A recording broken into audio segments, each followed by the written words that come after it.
మోకాళ్లలో గుజ్జును పెంచి నొప్పిని తగ్గించి సర్జరీని దూరం చేసే ఫ్రీడమ్ వాక్. సుజనా చౌదరి గారు మంచి మెజారిటీతో గెలవబోతా ఉన్నారు. కైకలూరు నుండి పోటీ చేసినటువంటి మాజీ మంత్రి శ్రీ కామినేని శ్రీనివాస్ గారు గెలవబోతా ఉన్నారు.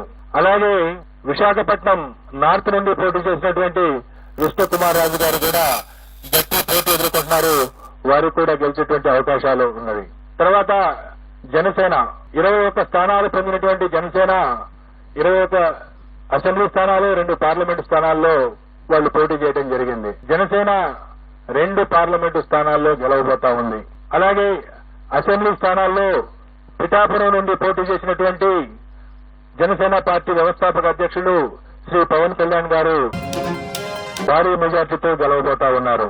అలాగే ఆ పార్టీలో మరొక ముఖ్య నాయకుడు అయినటువంటి శ్రీ నాదెండ్ల మనోహర్ గారు గుంటూరు జిల్లా తెనాలి నుండి గెలవబోతా ఉన్నారు. తర్వాత తెలుగుదేశం పార్టీ విషయానికి వస్తే తెలుగుదేశం పార్టీ అధ్యక్షులు రాష్ట్ర మాజీ ముఖ్యమంత్రి నారా చంద్రబాబు నాయుడు గారు కుప్పం నియోజకవర్గం నుండి భారీ మెజార్టీతో గెలవబోతా ఉన్నారు.